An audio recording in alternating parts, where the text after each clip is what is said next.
이제 큰일 났습니다. 뉴스에서도 이 정책 때문에 난리가 났는데요. 지자체별로 다르게 적용되는 정책으로 인해 과태료를 부과받은 사람이 정말 많다고 합니다. 심지어 포상금을 노리는 사람들까지 성행하면서 전국적으로 큰 문제가 되고 있습니다. 과연 어떤 내용이 이렇게 난리였던 것일까요? 바로 설명드리겠습니다. 그 전에 구독과 좋아요 눌러주세요. 안녕하세요. 국지 김 여사입니다. 오늘은 지역에 따라 다르게 적용되는 쓰레기 분리배출 방법에 대해 알아보겠습니다. 우선 주요 내용만 빠르게 설명드릴게요. 최근 고무장갑이나 고구마 껍질, 치킨뼈 등 흔히 일반 쓰레기로 알려져 있던 것들이 일반 종량제 봉투에 넣어 버렸다가 과태료를 내야 했던 사례가 발생했습니다. 당연히 일반 쓰레기로 버려도 되는 것들이지만 어떤 지역에서는 분리배출 방법이 다르게 적용되면서 혼합 배출 위반으로 과태료가 부과되었던 것이죠. 그럼 실제 사례들을 보면서 누가 어떻게 과태료를 부과받았는지 확인해 볼게요. 요즘 문제가 되고 있는 고무장갑을 버렸다가 과태료를 부과받은 사례입니다. 강남구청은 가정용 고무장갑을 비닐류로 분리 배출하도록, 그리고 송파구는 일반 종량제 쓰레기 봉투에 버리도록 정해두면서 바로 옆 동네인데 누구는 과태료가 부과될 수 있던 것이죠. 실제로 고무장갑을 일반 쓰레기로 버렸다가 벌금 10만 원을 부과받았습니다. 강남구에서는 고무장갑을 비닐로 분류하여 버려야 한다고 합니다. 또 다른 사례도 살펴볼게요.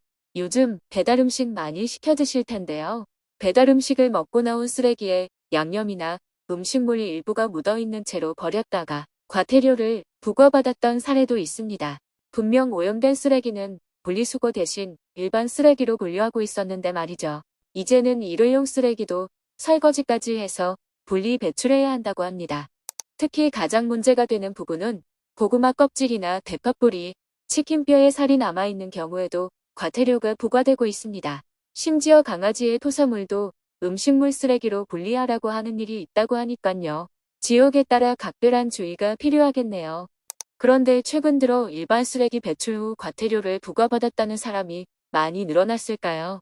바로 자치구에서 무단투기 단속원들을 고용하여 집중 단속 중에 있기 때문입니다.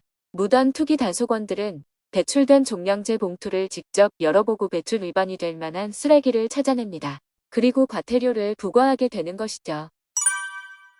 그리고 한 가지 더 알아두셔야 하는 것이 있습니다. 새로운 스미싱 수법이 나온 것인데요.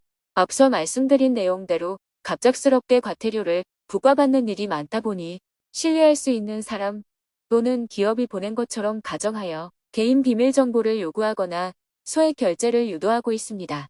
관련 법 위반 시 공문 또는 과태료 고지서로 행정처분을 통지하고 있으니까 문자 메시지를 통해 과태료 안내를 받는 경우 일단 무시해주세요.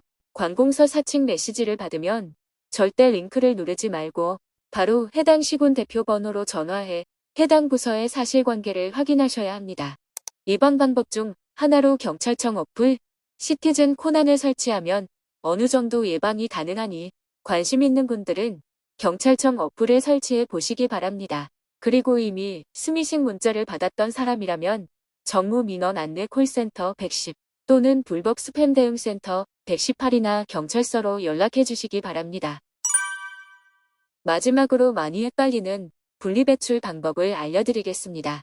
음식 재료에서 나온 쓰레기지만 일반 쓰레기로 버리는 것들이 있습니다. 음식물 쓰레기는 사료나 비료로 재사용되기 때문에 동물이 먹지 못하는 것들은 음식물로 버리면 안 됩니다. 대표적으로 김치나 고추장, 된장 같은 종류가 있는데요. 너무 짠 거나 매운 음식은 물로 씻어내거나 일반 쓰레기로 따로 배출해 주셔야 합니다. 그리고 은근히 많이 헷갈리는 것 중 하나가 계란 껍데기입니다. 계란 껍데기도 일반 쓰레기로 배출해야 합니다. 반대로 일반 쓰레기로 버리면 안 되는 것들이 있습니다. 감기같이 가벼운 질병으로 약을 타왔을 때 일찍 건강해져서 약을 다 먹지 못하는 경우도 있습니다. 이때 알약을 일반 쓰레기로 바로 버리는 분들 많을 거예요. 약은 환경을 오염시키거나 생태계에 큰 영향을 줄 수 있어서 따로 버리셔야 하는데요. 보통 약국에 가면 폐의약품 수거함에 버릴 수 있고 전용 봉투에 담아 우체통에 넣어주시면 따로 수거하여 폐기해 드리고 있습니다.